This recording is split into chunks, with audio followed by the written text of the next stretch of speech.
Railway Koduru నియోజకవర్గం Congress party కార్యాలయంలో అన్నమయ్య జిల్లా అధ్యక్షులు గాజుల భాస్కర్, కాంగ్రెస్ పార్టీ రాష్ట్ర సీనియర్ నాయకులు ఎన్ శాంతయ్య, రైల్వే కోడూరు నియోజకవర్గ ఎమ్మెల్యే అభ్యర్థి గోసాలదేవి, రైల్వే కోడూరు మాజీ మండల అధ్యక్షుడు డాక్టర్ సయ్యద్ అహ్మద్ ఆధ్వర్యంలో కాంగ్రెస్ పార్టీ కార్యాలయంలో మండల నాయకులు, నియోజకవర్గ కార్యకర్తల సమావేశం జరిగింది. ఈ సందర్భంగా జిల్లా అధ్యక్షుడు గాజుల భాస్కర్ మాట్లాడుతూ రైల్వే కోడూరు నియోజకవర్గం ఇన్ఛార్జిని 5 మండలాల అధ్యక్షులు నియామకం కమిటీలు వేస్తామని జిల్లా అధ్యక్షులు గాజుల భాస్కర్ తెలిపారు. అందరూ కలిసి రైల్వే కోడూరు నియోజకవర్గంలో 2029లో కాంగ్రెస్ పార్టీ జెండాను ఎగరేస్తామని హర్షం వ్యక్తం చేశారు. ఈ కార్యక్రమంలో పాల్గొన్న పుల్లంపేట మండల నాయకులు సిగమాల రమేష్, రైల్వే కోడూరు నియోజకవర్గ యూత్ కాంగ్రెస్ నాయకులు నన్నం శివకృష్ణ, కాంగ్రెస్ పార్టీ జిల్లా నాయకులు రాజుపోయిన శ్రీకాంత్, దాసరి సుబ్రహ్మణ్యం, బొమ్మి చెంగయ్య, ఉప్పుటూరి బ్రహ్మయ్య, ఉప్పుటూరి ఆదిలక్ష్మి, నన్నం శివ, రైల్వే కోడూరు విద్యార్థి నాయకులు సిగమాల శివ, బొమ్మి రాజేష్ కార్యకర్తలు పాల్గొన్నారు.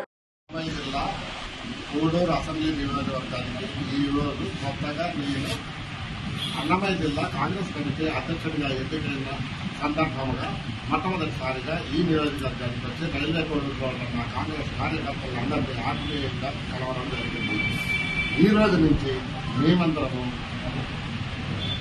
వైఎస్ షర్మిలమ్మ గారి నాయకత్వంలో కష్టపడి ఈ పార్టీని ఎలా ముందుకు తీసుకెళ్లాలనే వాటి మీద ఇంతసేపు చర్చించుకుంటాము. ఇక్కడ ప్రతి కార్యకర్త ఈరోజు మా పార్టీ ఈ రోజు నుంచి ఏ విధంగా ముందుకు తీసుకెళ్లాలని కొన్ని సూచనలు చేశారు. అలాగే ఇంతకుముందు 2 సార్లు ఈ రైల్వే కోడూరు నియోజకవర్గం నుంచి అసెంబ్లీ అభ్యర్థిగా పోటీ చేసిన గోశాలదేవి కొన్ని సూచనలు చేసింది.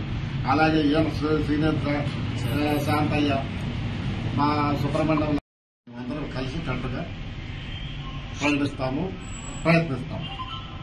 కోడూరు నియోజకవర్గ యూత్కు అందరికీ ఒక స్ఫూర్తి, యూత్కు ముఖ్యంగా ఒక స్ఫూర్తి శ్రీకాంత్.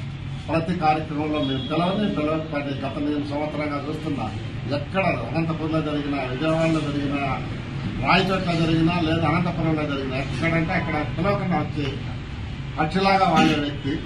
మాకు ఇలాంటి వ్యక్తులు ఉండడం నాకు ఎంతో గర్వకారణంగా ఉంది. Thank you. నియోజకవర్గం ఎమ్మెల్యే అభ్యర్థిగా పోటీ చేశాను.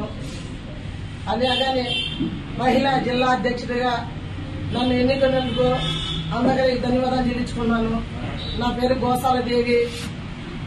గతంలో కష్టకాలంలో అందరము కలిసిమెలిసిగా పనిచేశాము. ఈ రోజు కొత్తగా జిల్లా అధ్యక్షుడు మాకు గాజుల భాస్కర్ సార్, మంచి వ్యక్తిని, ప్రజల గుండెలో నిద్రపోయే వ్యక్తిని, మంచి పేదల గుండెలో నిద్రపోయే వ్యక్తిని మాకు ఇచ్చినందుకు చాలా సంతోషకరంగా ఉండదు. మాకు మేమందరం కూడా గతంలో కష్టపడి పనిచేసాము. అందరం కూడా కాంగ్రెస్ పార్టీను బలోపేతం చేసి కలిసికట్టుగా అందరము పిసిసి అధ్యక్షుల షర్మిలమ్మ ఆదేశాల వరకు కలిసికట్టుగా పనిచేసి ముందుకు తీసుకెళ్తామని ఈ కాంగ్రెస్ పార్టీ తరఫున మేము కోరుతున్నాం. నూతన అధ్యక్షుడిగా ఎన్నుకోబడిన గాజుల భాస్కర్ సార్ గారికి రైల్వే కోడూరు కాంగ్రెస్ పార్టీ తరఫున అందరికీ, అందరి తరఫున మేము అతనికి కృతజ్ఞతలు తెలుపుతున్నాం.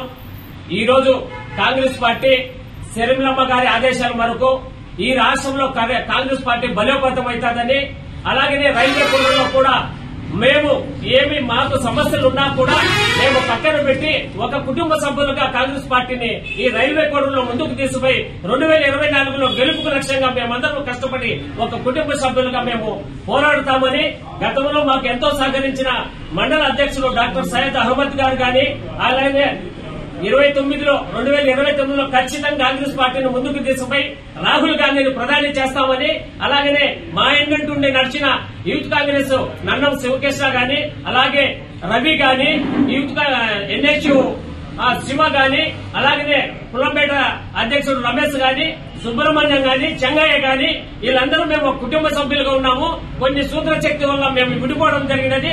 ఖచ్చితంగా మేమంతా పంచబంధంలోగా కలిసిమెట్టుగా కలిసి ఈ కాంగ్రెస్ పార్టీని గెలుపు అంచెలకు తీసుకుపోతామని ఈ కాంగ్రెస్ పార్టీ రైల్వే కోడూరు తరఫున నేను కృతజ్ఞతలు తెలుపుతున్నాను.